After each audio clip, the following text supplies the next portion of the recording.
podcasts, things that were, I guess, considered to be more on the fringe or more extracurricular are obtaining much more validity. That's right. Within the academic environment now.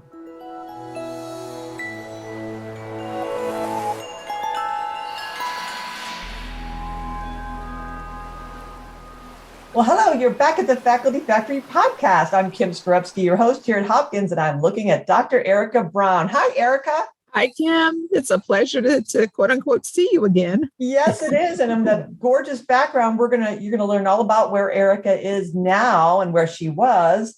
And yes, Dr. Brown is we're on the reunion tour, a frequent flyer to the Faculty Factory podcast, because back in March 2019, 3 years ago, Erika came to talk with us as the Associate Dean for Faculty Affairs and Development at Morehouse School of Medicine in Atlanta.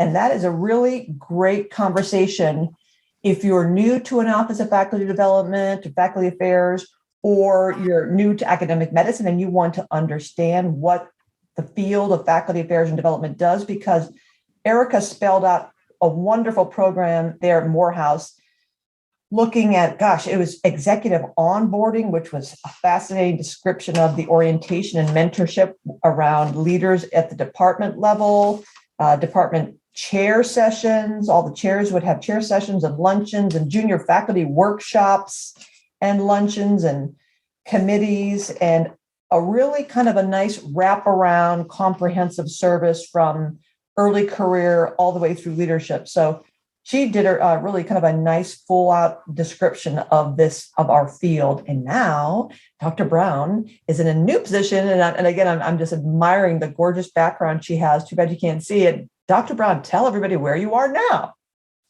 Okay, well, I am now at the Geisel School of Medicine at Dartmouth, and I am the current or the newly appointed Dean of Faculty Affairs. Dean of Faculty Affairs. So moving on up, and I love it. I love stories of just accomplishments, more opportunities, leadership opportunities, and seeing peers and colleagues and friends tackle new positions and be recognized for their service. So congratulations. Erika and I met, we were just reflecting, almost 10 years ago, through the AAMC, the Association of American Medical Colleges group on faculty affairs. So another reason to be involved and get actively engaged in your professional societies, because Erika and I have been kind of rubbing shoulders for years now, sitting at tables and talking about issues and learning from each other and encouraging each other. So I'm so proud of Dr. Erika Brown, the Dean at Dartmouth. So share with us, what over the past 3 years have you learned about the faculty and academic medicine and a pandemic and all these things? What can you impart to us as both faculty members and as leaders? Well, the first thing is the benefits of Zoom. I think we have learned that through the pandemic, and the irony of this is, with my faculty development seminar series, I really wanted to record those sessions so that they would be available for faculty to see them if they weren't able to, participate in person. This was pre-pandemic, but we had speakers and presenters who were video averse. They really did not want to be recorded, nor did they want it to go into some repository, I guess, for posterity down the road. But with the pandemic and having to switch to virtual modes, this forced everybody to have to get out of their comfort zone and learn to embrace and appreciate being video recorded. So with that, we saw an increase in the participation and viewership of our professional and faculty development offerings. And we were able to build a repository of venues, internal venues from that. So that's definitely one thing that has changed over the past 3 years. So felt like pulling teeth to get people to do something that inevitably they had no choice but to do. Erika, you're making me think, of course, as this always happens during these podcasts, and reflect on that experience, because I too as you know, I'm an extrovert, and I love being in with people and in front of people, and I get so much energy, and I love just the energy in the room. And I too, when Zoom first started, did not appreciate it because of number one, technology. I'm kind of a Luddite. I'm not into technology, and I get nervous when things stop or are glitchy. But did you observe this as did I, that in the beginning, because I'm thinking of when you said people didn't like to be recorded and didn't want to have that kind of pressure of you're going to be recorded. So like you're on and everything has to be polished. And prior to Zoom, prior to COVID, at least my experience or perception of anything recorded was like on YouTube's, and they were kind of or TED Talks. Exactly. Fancy and polished and produced and rehearsed.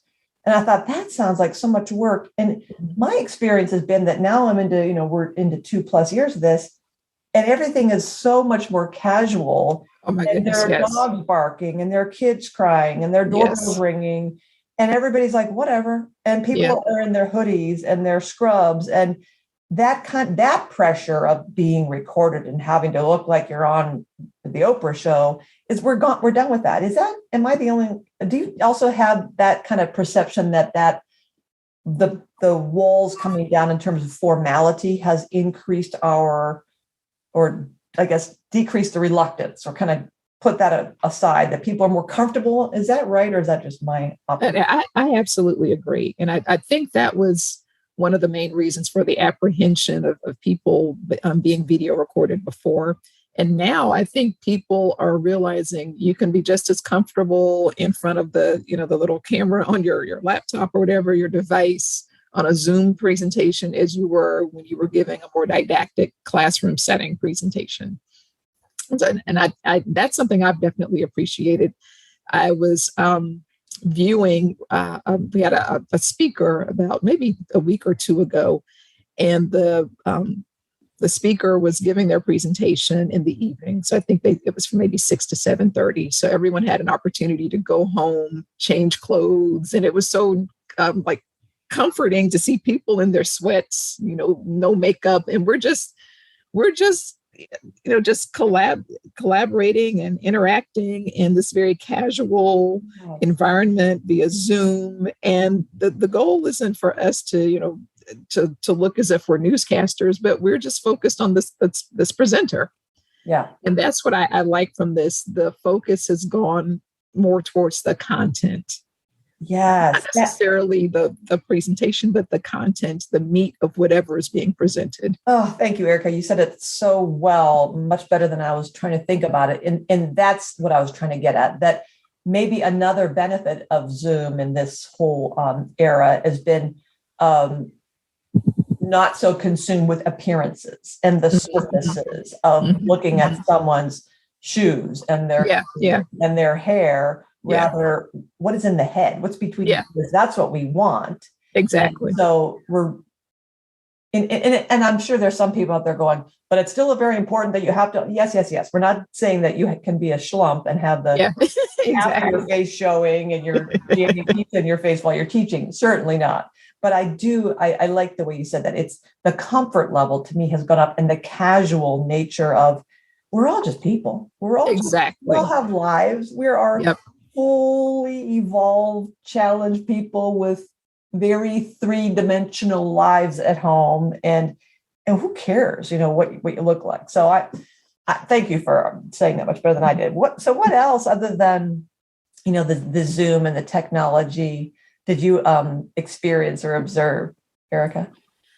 Well, I know, and I know we talked about this via the GFA, as far as how the pandemic was affecting promotions and appointments and tenure. And there were institutions. When I was at Morehouse, we didn't have tenure. Geisel does have tenure. But for those institutions that did have tenure, approaching stopping the clock, giving individuals an additional year to get their tenure packets together.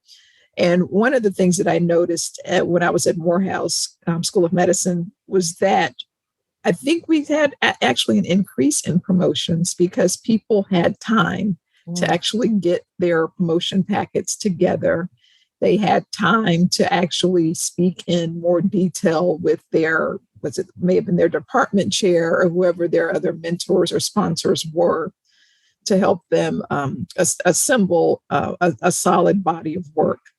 So I saw that happening, and we saw how the last 3 years that how appointments and promotions and tenure changed and how it varied from institution to institution. Mm. We're also seeing a difference in the focus of promotion criteria. Through the pandemic, we saw people contributing to the missions of their institutions and academic medical centers in new ways, and the scholarly productivity that was generated as a result of the pandemic, and the very interesting funding grant opportunities. So we saw basically a whole new genre of faculty affairs and professional development criteria emanate from this.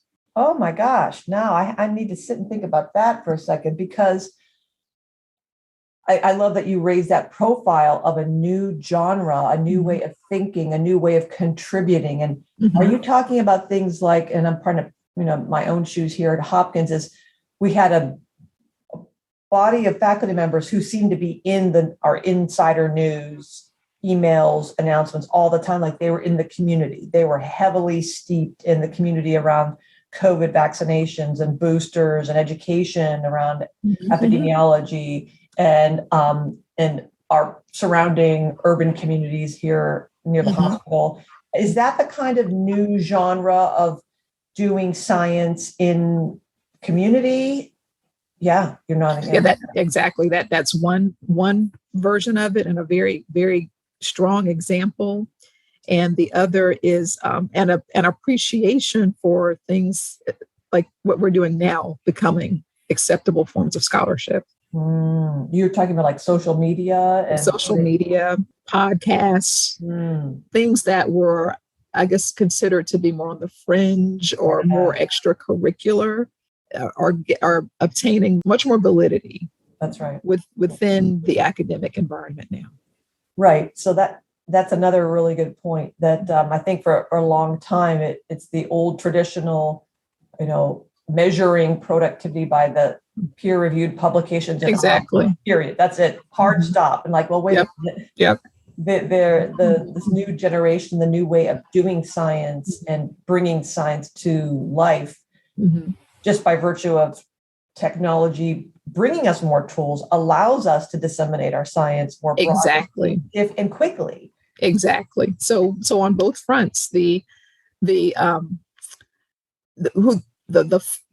research that is emanated out of this, the clinical focus or foci that have developed, as well as how all of this is being disseminated.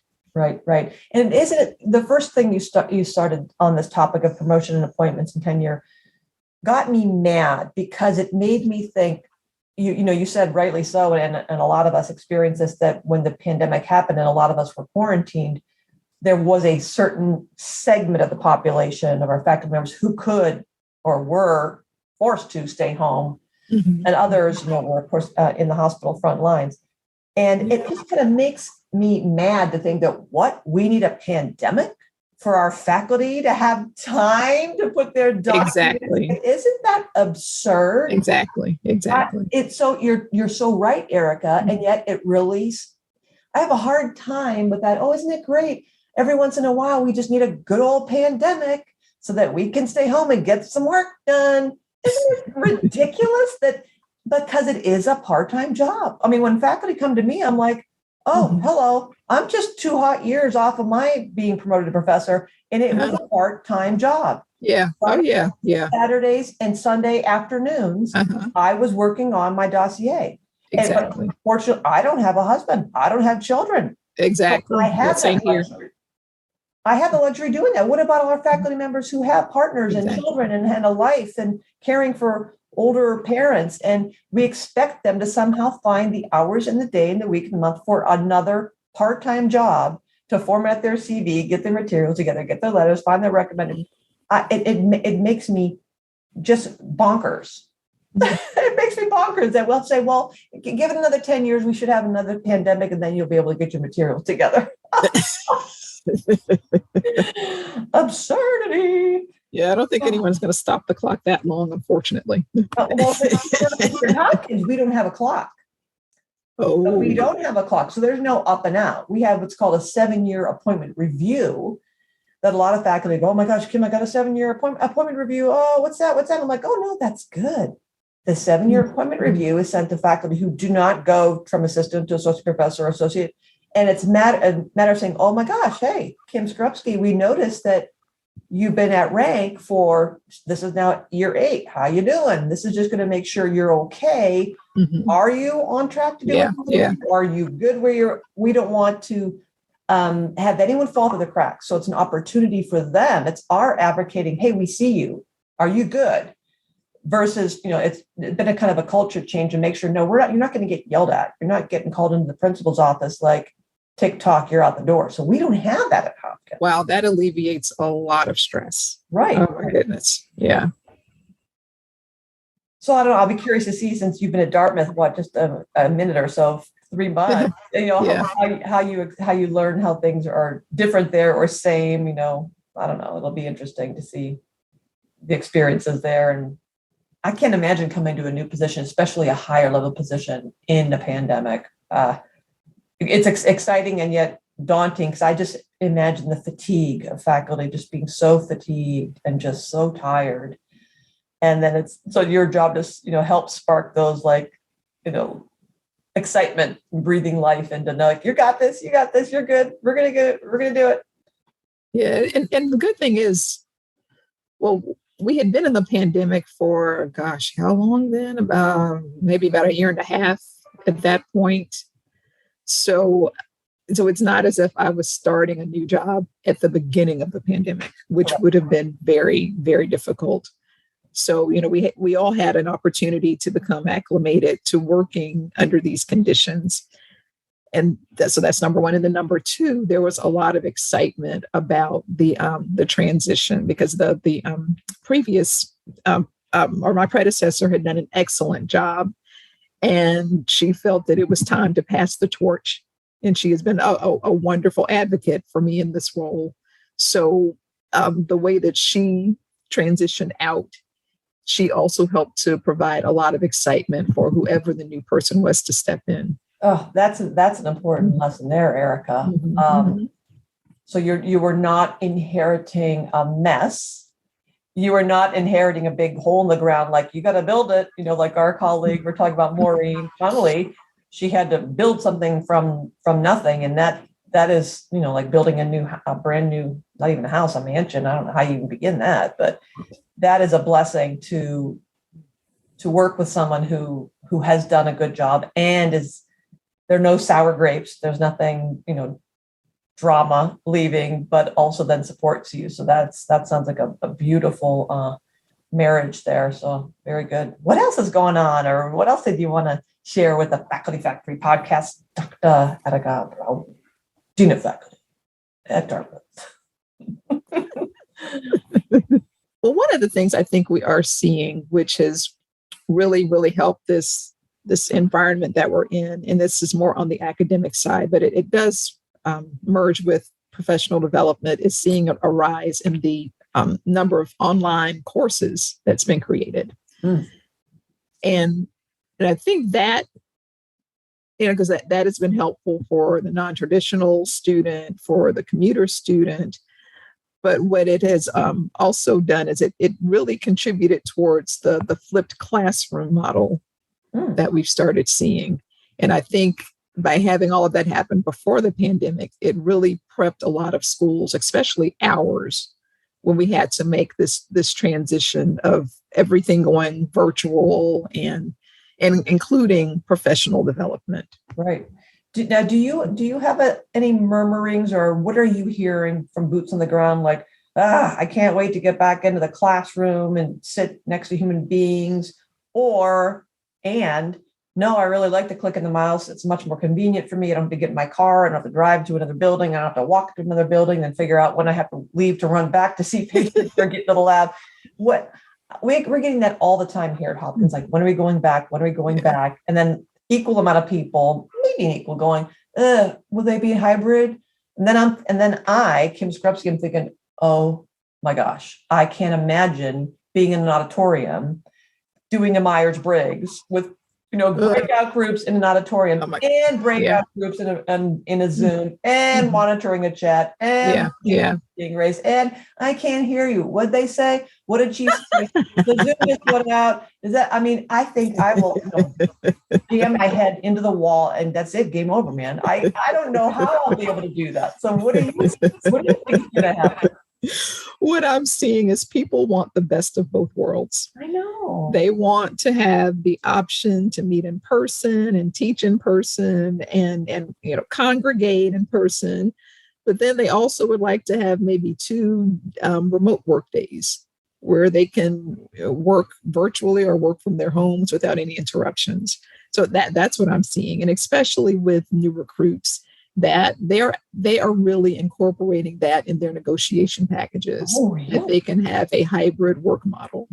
Really? So I think even after the pandemic, this virtual modality, it's not leaving. I think it's here to stay in some format. Wow. Erika, you're the first person I've heard mention that at the negotiating table. I've heard it with staff. I've shared in the podcast before, like we had a whole bunch of staff who were going to be recruited to one of our institutions down the street here in Baltimore. And everybody's like, wait a minute, they can't all go. And one of the biggest things was, first of all, they're going to pay them more. But secondly, they're going to let them stay at home. And it was last summer when we kind of had a return to work mandate, when we thought the whole thing was going to blow over. And thinking they had to come back in. And then by then, you're right, this whole staff and the research group are like, no, we're good. Why do I have to go? Why can't I stay at home in front of my computer? Why do I have to go to my work in front of my computer and drive and gas and dressing and lunch and parking and safety and when I can just be home? So it was a kind of a wake up call for us to go, whoopsie, we have to have core staff here. So I've heard these conversations with staff, but you're the first person, Erika, who's talked about it's this in your face, a culture change where faculty are now saying, no, here's the deal. And telehealth, you think about now with telemedicine. Oh yeah, absolutely. People who are like, if they're seeing patients online, what's the difference if I'm seeing patients online in my office or in my office at home? Exactly. And, it depends on what the discipline or the specialty is. And what we've seen with our researchers or our foundational faculty is, in a wet lab, of course, they're going to need to come in physically, but in a dry lab setting, the desire is to work heavily remotely. Yeah. And of course, the implications of that around space and, buildings and all the coordinated, collaborating infrastructure. Exactly. The housekeeping and food service and maintenance and utilities. It's just, I can't imagine the people who are trying to reconfigure. It kind of cracks me up. I think right before the pandemic, like in many institutions, everybody's scrapping for space. Like the room, like, oh my gosh, did you hear Erika Brown's office? They're going to get up and they're going to move down to the harbor. Like, what? And then people start running down to trying to like lay claim to that office space because space is so precious. And now I'm kind of curious. I'd love to be in the walls of the rooms of people that sit thinking, we had about 5,000 people fighting for, 200 square foot of space. And now we can't find people. The lights are off on the buildings and nobody's coming in. It's just such a strange. Exactly. And I've been involved in some of those discussions as well. In more cases, since I'm relatively new, I'm more like a fly on the wall where I'm listening, and it's almost like you have to do some form of projection. Like, okay, so when presumably the pandemic is over, who will likely use this space? Yeah, right. And with what frequency and exactly, because we've talked about like what do they call them? Drop spaces, drop landing pad, some kind of tech, whatever the word is. That the idea is that it's not a permanent workspace. It wouldn't be Kim's office, but it'd be like Kim / Erika / Jennifer / Jose's office space, that whoever is there that day plunks down and they Exactly. observe the pod. And Yeah. since we're in faculty affairs, faculty development, should we not still have a front-facing, the welcome concierge hotel person, like, hello, welcome to the whatever hotel. We're so glad you're here. So we need that kind of, pressing the flesh, concierge approach as well. So it's going to be really interesting to see, I think, over the next year or two, how we shift into a new normal and how our processes then have to change, and the way we do business, because the faculty and staff, the employees, will be demanding certain changes. Oh, yeah. How will institutions and leadership respond to that? Yeah. So it's going to be interesting to see how this unfolds. What else, Erika? What else can you share with us about your life the past couple of years, and faculty, and hopes, fears, dreams, challenges? Well, of course, wellness has always been, a top priority with faculty affairs, but it became front and center during the pandemic. And there was this huge dynamic that was occurring, where there's this greater emphasis on wellness, but then, considering that we all are academic medical centers, there are greater stressors on our frontline workers, on our instructional or educational faculty, and how can they best instruct our students given the different modalities or change in modality that was occurring. So what I learned is, as a faculty affairs leader, wellness is front and center for us, but it's tricky because a lot of times you can't decrease the workload. So you have to infuse things such as what I call little exhales throughout the day, and things that will help you shift your perspective. Some of the things that we did during the pandemic was, I'd say the majority, if not all, practically all of our seminar series topics and workshop topics were very cerebral. And we had about two topics we infused that had nothing to do with, the usuals, the research, the teaching, the clinical. We had a session that focused on the arts, where we had one of my colleagues from Morehouse School of Medicine. Her brother is a Broadway performer. He donated a performance to this particular session. I have a good friend who is a renowned jazz artist. She donated a performance. We had faculty write poems and recite them and share them. And we had faculty who are artists in their spare time, and they use their art as backdrops during that session. And throughout the session, we would allow the music, the poetry to set the tone for, and it wasn't just faculty, we opened it to everyone, but for all of the participants to vent. What feelings did the poetry evoke that aligned with or were a consequence of the pandemic? Oh, so it was. I love that. That just makes me feel so warm inside. And this is so, I know, oh, here we go, woo woo. That's part of who we are. That is the fullness. And that kind of circles back to what you were saying earlier about Zoom and the casual nature of seeing people as a people. Exactly. With depth and life and emotions and feelings and memories and stories and bringing that in. How could that hurt? It's got to bring greater depth and building community. It did. Like you said, that neuroscientist next to you or the cardiac cath lab specialist next to you, oh my gosh, also does poetry? You dance? I had no idea. I love to dance too. Oh, another way of connecting. I see you. You see me. I think that's beautiful. Wow. I mean, we've seen some things like this, right? But why don't we do more of this? And I'm guessing now I'm playing devil's advocate with myself. All right. why don't we do more of this, Erika? Maybe because people would say, I don't have time for that. I don't have time for that kind of, good for you. That's nice. But I am R01s, papers, patients, closing my encounters on Epic. I don't have time to listen to somebody read poetry. Well, that's number one. And then number two, again, the pandemic has forced us outside of our comfort zone in many ways.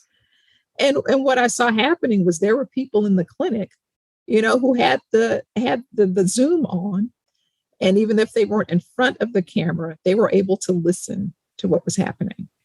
So I think once again, it in a strange way, the pandemic has allowed us to hone in on our humanity and to be more open. That's it, Erika. That's it. Yeah, you nailed it. That's it. The humanity. And what has humanity got to do with anything? Hello, everything. Yeah. Everything. The humanity. We have Dr. Meg Chisholm here at Hopkins who does this really cool thing called visual thinking strategies. And that made me, when you said art, it made me think of this VTS, this visual thinking strategies, with Philip Enue. I'm mispronouncing his name, but I'm looking because it's coming up next week. And what it is this experience where the session, and at first I thought this is off the wall, but they start showing art, like real art, and they show it, and they're quiet. You take a moment to write your experiences. What do you feel?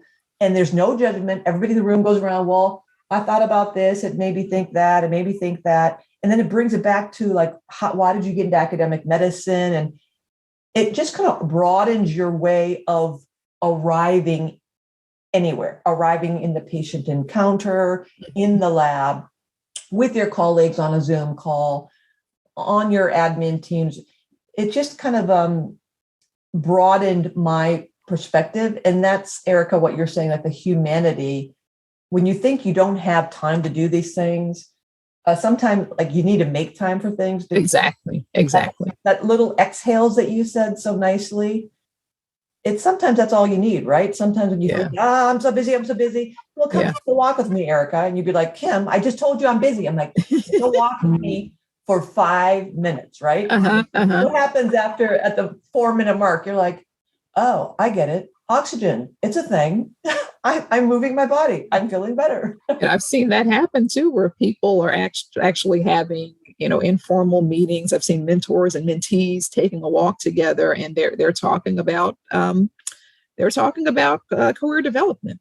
Yeah, just emotion. I've just not looked at it because I want to make sure I get the name right. It's Philip Enue and Kamna Balhara, visual thinking strategies. So that's a thing. It's apparently a thing. I never heard about it, but that gets to what, Erika, you're talking about, just infusing opportunities for the fullness of all of our experiences of just art and music and poetry and dance and history and craft, sports, whatever it is you do. We all try to, do that when you build community, or what are the commonalities? What do we share? What are we interested in reading and cooking and baking? And those few moments of recognition of, oh, I didn't know Erika was a dancer. I'd love to get to talk, that humanity does allow an exhale of like, all right, I'm talking to a human being here. She may be the dean, she's still a human being. And he may be the world's famous and has 500 articles and, R01s his whole life, and he's still a human being. So that to me is what I love, the way you've reminded us of the importance of not only just the usual content that we deliver of hammering home some of the basics, but all the rest of it, and finding a place for that and recognizing it. Thank you. We also had a meditation specialist at our previous institution, and he would, through our office, we scheduled a 5 p.m. meditation moment which was for about 15 minutes. 15 minutes meditation at the end of the day. What a nice way to close out the day. Exactly. Now, we know that our days generally go beyond 5 p.m., but that was one of those, I guess, in this case, literally an exhale moment Yeah. I love I'm a tree person. Other than people and dogs, I love trees. Probably in that order. So I love the visual, and I can't remember where of the man in this story who would come home every day and kind of put his hand on the tree that was in front of his home. And the wife or somebody said, "What? Why are you always like hugging on that tree? What's the deal?" That's I put all my cares on that tree.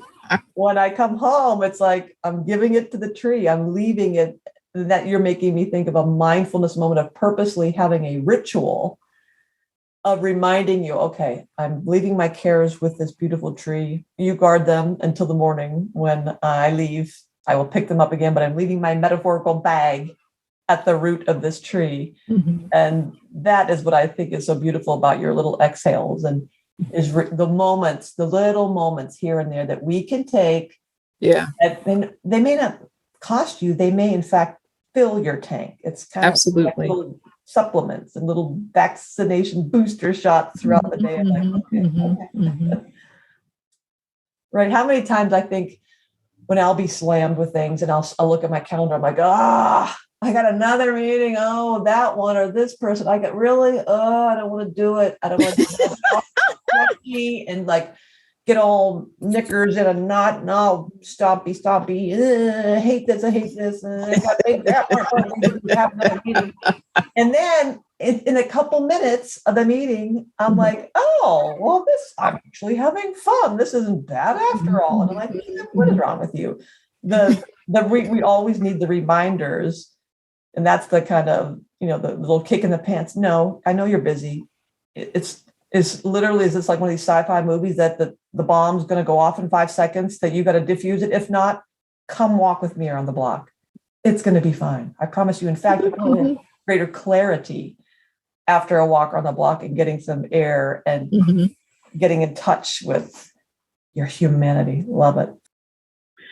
And this was probably a new concept for people to see, I guess, aspects of wellness as part of professional development, and how we have to be really creative with wellness approaches, especially during the pandemic.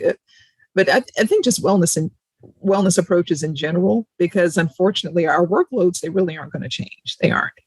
So there are two things that have been helpful for me. One is, and anyone who knows me knows that I'm a big proponent of eating lunch. Even if you can only get 20 minutes, eat your lunch and try to eat it in peace. And if that means, you put your headphones, your earpods in, and you listen to your favorite Pandora station, you look at, I don't know, your favorite 20 minutes of your favorite reality show, read an excerpt from one of a book that you're trying to read and eat lunch. That for me is so recharging. Like I said, even ideally we would like to get 60 minutes for lunch, but sometimes it's only 20. Sometimes it may be 15, but whatever that amount of time is that you have, maximize it and enjoy it. So do you schedule that, Eric? Do you schedule your lunch? Is it literally in the calendar? I don't schedule it. I'm trying to do, sometimes it's just, honestly, it's hard to do that. But there are days I may not eat lunch until 2, but I'm going to make sure that from 2 to 2:20, I can have a peaceful lunch. That is such a basic, common sense thing that none of us probably does. That we're jamming a bar down our face, as we're running down the street, or we're running upstairs and sticking something in the microwave in a couple minutes while we're running to the restroom, grabbing the microwave junk, running back onto the Zoom, or skipping it altogether and then being absolutely famished at the end of the day. Exactly. Wow. Yep. Such basic common sense that ain't so common. Yeah.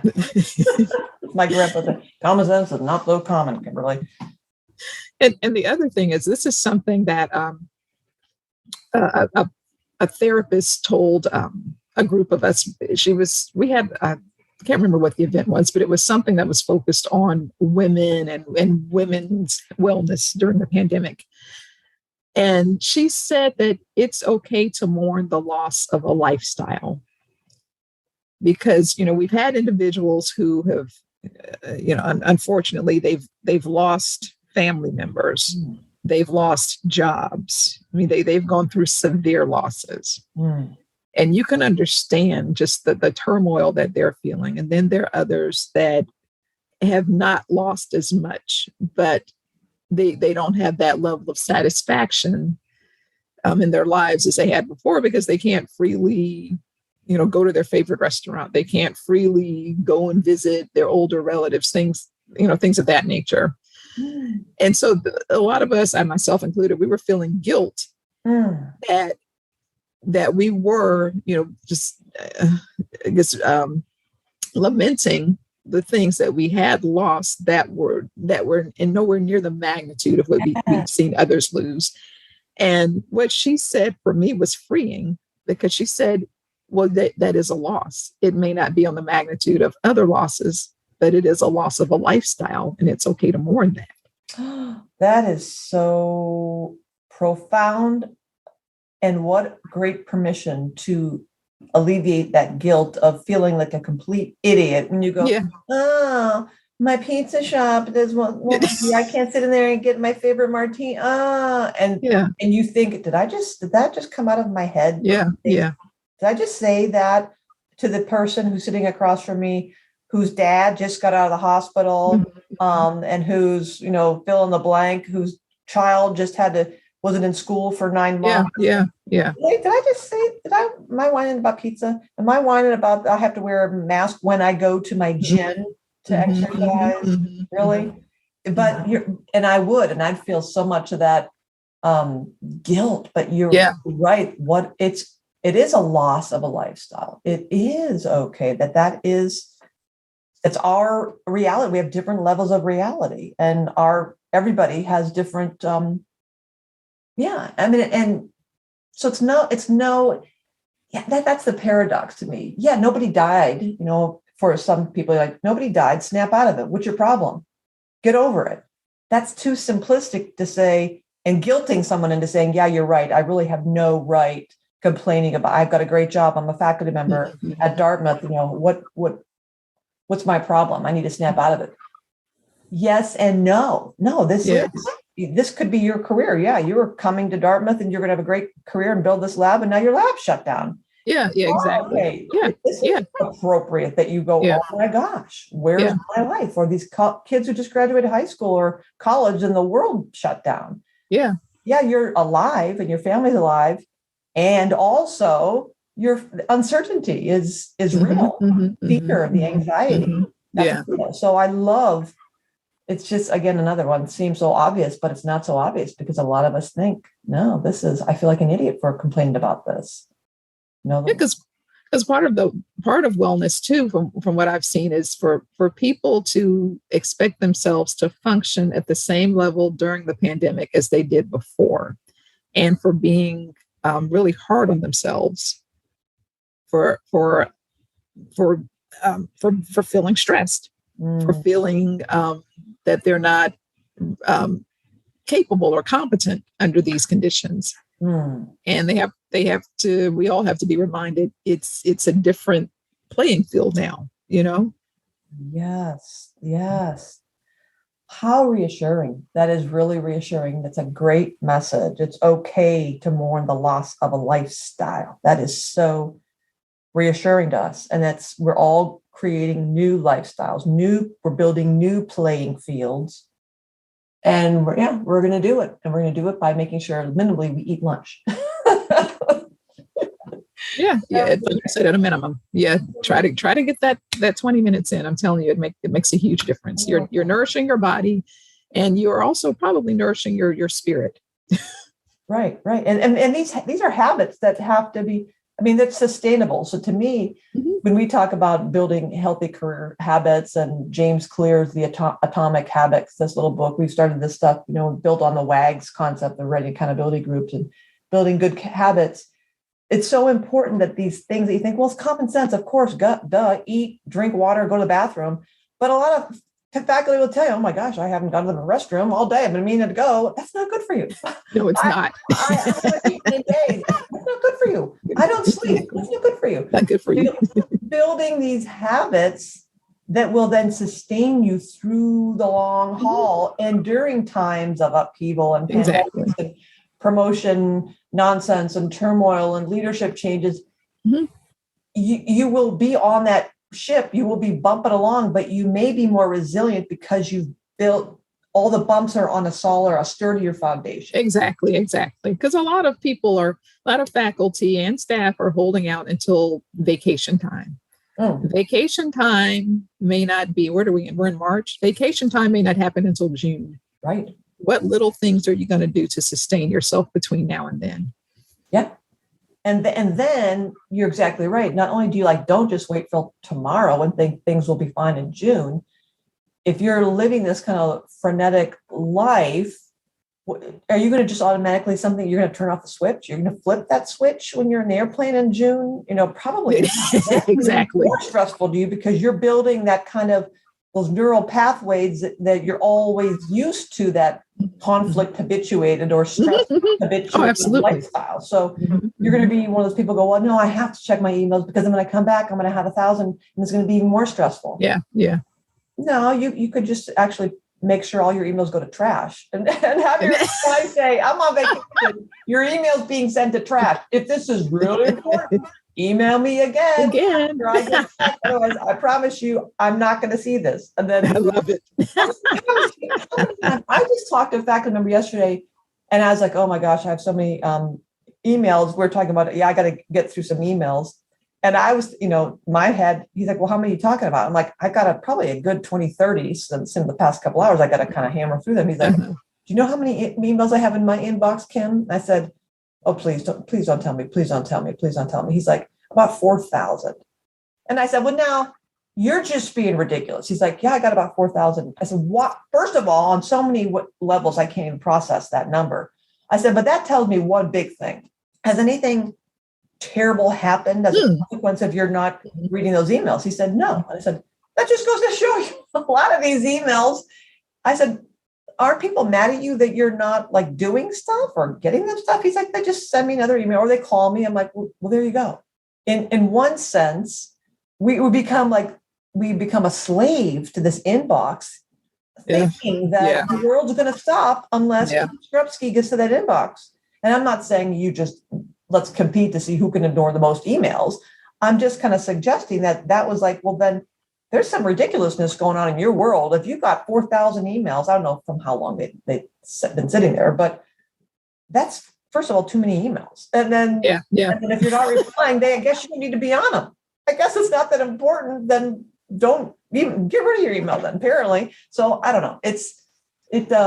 Those kind of process, those practices are kind of always curious to me that we have an overinflated sense of our self-importance of, Hopkins is going to shut down if I don't check my email. Really? No.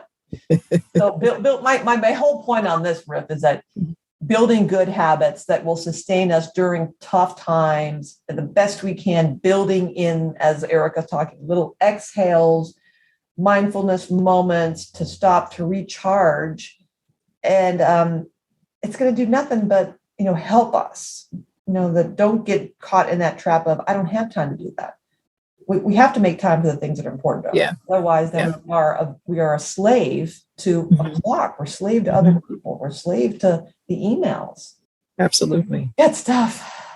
Well, Erika, I don't know if you have anything else you wanted to share before I kind of peace out and give you the last word, but Dr. Erika Brown at Dartmouth, Dean of Faculty, what else say ye? The last thing I would say is the pandemic, with respect to faculty affairs, especially professional development, has really opened doors for more collaborations. And when I say collaborations, for me, definitely across other units at my institution, and we're seeing more collaborations across schools. So I say, more and more power to those collaborations because it broadens the depth of professional development that's available. And I'm also an advocate for collaboration with integrity. What do you mean by collaboration with integrity? To ensure that whoever is the collaborators, everyone is acknowledged, even the staff in your office. because staff can bring great perspectives as well. So just to make sure that everyone is heard and everyone is acknowledged. Yeah. Yeah, you're right. That's another good point, that since Zoom, collaborators are a mouse click away.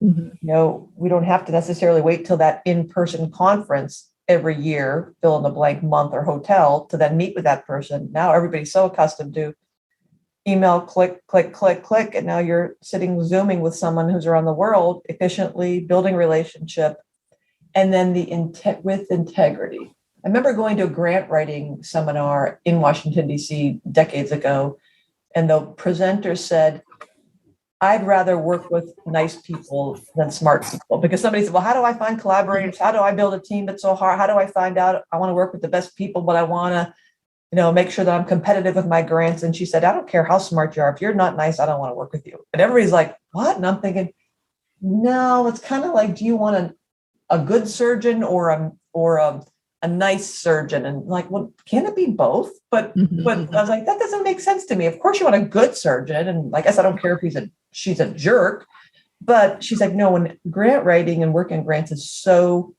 challenging, it's so tough, it's so hard, and you're spending that much work and time with someone, you want them to be kind and nice and polite, and you want it to be a good experience. So she's like, I can hire, smart people to do things, but you can't really hire nice. So that to me is what I'm thinking of when you're saying with integrity.